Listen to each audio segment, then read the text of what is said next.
السلام علیکم ورحمۃ اللہ وبرکاتہ۔ الحمدللہ رب العالمین والصلاة والسلام علی رسولہ کریم وعلی آلہ واصحابہ اجمعین، اما بعد فاعوذ باللہ من الشیطان الرجیم، بسم اللہ الرحمن الرحیم۔ اقرأ باسم ربک الذی خلق، خلق الانسان من علق، اقرأ وربک الاکرم الذی علم بالقلم، علم الانسان ما لم یعلم۔ میں سب سے پہلے اللہ سبحانہ و تعالیٰ کا شکر بجا لاتا ہوں، بے پایا درود و سلامتی ہو محمد مصطفیٰ صلی اللہ علیہ وسلم پر۔ میں دعا کرتے ہوئے اپنے اس بیان کا میں آغاز کرنا چاہتا ہوں۔ میں دعا کرتا ہوں کہ اس مسجد کے ذمہ داران اور اس کا فاؤنڈیشن رکھنے والے اور اس مسجد کے مؤسسین، بانئین، مشارکین، منسلکین، ایسوسیٹس، ہیلپ کرنے والے، مدد کرنے والے، اسسٹ کرنے والے، اس مسجد میں نماز پڑھنے والے، چاہے مرد ہوں، چاہے خواتین ہوں، چاہے بڑے ہوں، بچے ہوں، ہم میں سے جو ہمارے خاندان چاہے یہاں رہتے ہوں یا اپنے اپنے ملک میں رہتے ہوں، اللہ سبحانہ و تعالیٰ جو ہمارے بزرگ، ہمارے خاندان کے جو بڑے جن کا انتقال ہو چکا ہے، جو اللہ سبحانہ و تعالیٰ کے حکم سے جو انتقال فرما چکے ہیں، جو توحید پر چلنے والے، اسلام پر چلنے والے، اللہ سبحانہ و تعالیٰ ان سب کی مغفرت فرما دے۔ جو موجود ہے اللہ سبحانہ و تعالیٰ ہم کو سچے دین پر قائم رکھ دے، توحید پر قائم رکھے، اتباع سنت پر قائم رکھے، قرآن اور سنت کو نبی صلی اللہ علیہ وسلم اور صحابہ کرام کے فہم اور سمجھ کے مطابق زندگی گزارنے والا اللہ سبحانہ و تعالیٰ ہم کو بنائے۔ جو آیتیں میں نے آپ کے سامنے پڑھی ہیں یہ سورہ اقرا ہے، اس کو سورہ علق بھی کہا جاتا ہے، سورہ اقرا بھی کہا جاتا ہے۔ قرآن مجید کی یہ وہ صورت ہے جو سب سے پہلے نازل ہوئی، اور شروع کی 2 آیتیں اس کے بارے میں کچھ آپ کے سامنے میں انشاءاللہ ایکسپلینیشن پیش کرنے کی کوشش کروں گا۔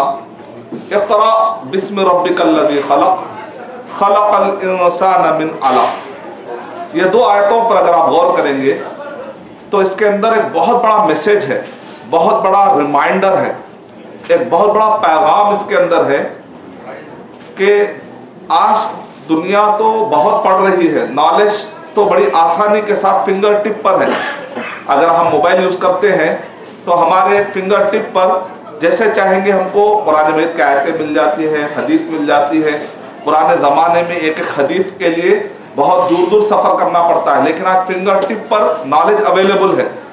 تو مسئلہ علم کا نہیں ہے، مسئلہ ہے پرپز آف علم، یعنی کہ با مقصد علم۔ علم کا کچھ مقصد ہونا چاہیے۔ جو بھی ہم علم حاصل کر رہے ہیں اس کا مقصد ہوتا ہے، اگر وہ مقصد پورا نہ ہو تو اس کے اندر ایک کمی ہوتی ہے، اس کے اندر ایک خلل ہوتا ہے۔ تو اسی لیے کہتے ہیں با مقصد علم حاصل کرنا۔